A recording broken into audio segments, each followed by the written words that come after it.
ગઈકાલે રાજકોટ મહાનગરપાલિકાના સીડીપીઓ દ્વારા શાળા નંબર 78 ની અંદર રેડ કરતા ત્યાંના સંચાલિકા 36 પોટલા ભરી અને પૌષ્ટિક આહાર જે ભાજપ એને પૌષ્ટિક આહાર કે એ બહાર વેચો બારોબાર સગે વગે કરવા જઈ રહ્યા છે। આને આ કૌભાંડ આ એકલો ખાલી એક વોર્ડનું નથી, આ વોર્ડ નંબર 6 છે। આવું આખા રાજકોટમાં ચાલે છે, રાજકોટ જિલ્લામાં ચાલે છે, ગુજરાત રાજ્યમાં ચાલે। સરકાર હંમેશા ક્યાંય ધ્યાન આપતી નથી, ફક્ત ને ફક્ત એના મળતિયાઓ સાથે સેટિંગ કરી એને કેમ પૈસા મળે એની સિવાય કૌભાંડ કરવા સિવાય કશું કરતી નથી। આ વોર્ડ નંબર 6 ના ભાજપના પ્રમુખ છે, આ જે બેન છે વોર્ડ નંબર 6 ના ભાજપના પ્રમુખ છે, એ મહામંત્રી પોતે કબૂલ અમારા પ્રમુખ છે। અને જો એના પ્રમુખ હોય અને પ્રમુખ આવું કૌભાંડ કરતા હોય એ શરમજનક બાબત છે અને ભાજપ માટે પણ લાંછન રૂપ છે।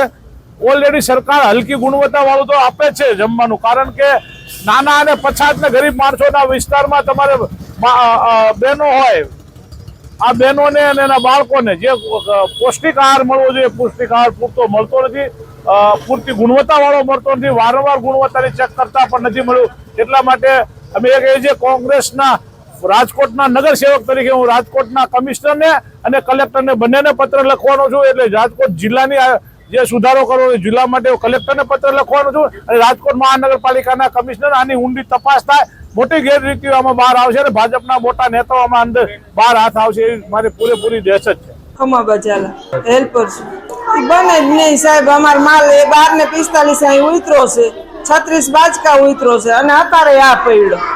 અમે દઈ દીધો હોય તો કઈ થોડો અમારા આંગણવાડી પાછો આવે। બાલ શક્તિ, પૂર્ણ શક્તિ, માતૃશક્તિ અમારા આવે છે ત્યાંથી જ, દર મહિને આવે 40 બાચકા। એ વસ્તુની કોઈ મને ખબર નથી સાહેબ। 40 બાચકા કહું તો શું, આ ઓછો થઈ ગયો 36 બાચકા।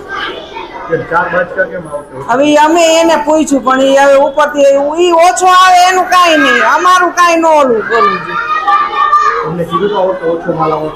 હવે એ તો અમારા વર્કર ને ખબર હોય સાહેબ, રજા ઉપર છે નજમાબેન પઠાણ, નજમાબેન પઠાણ રજા ઉપર છે। એના બાજુમાં એના સગામાં કોકને ડિલિવરી આવી છે, 2 દિવસની રજા ઉપર છે। માલ કાલે આવ્યો 12:45 36 બાચકા આવ્યા।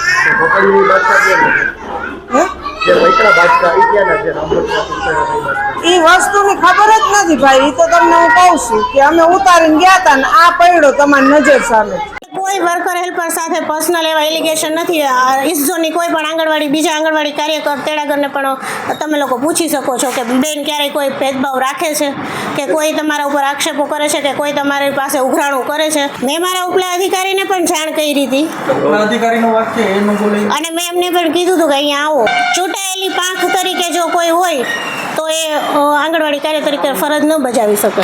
હું જ્યારે ત્યાં હતી ત્યારે એ નજમાબેનના ફોનમાંથી આંગણવાડી કાર્યકરના ફોનમાંથી કોઈકનો ફોન હતો મને, એ મારા ફોન એમને એવું કીધું હતું કે બેન જોજો। એટલે મેં કીધું કે ભાઈ તો આમાં હું જોવા રહું તો મારી નોકરીની જવાબદારી કોની?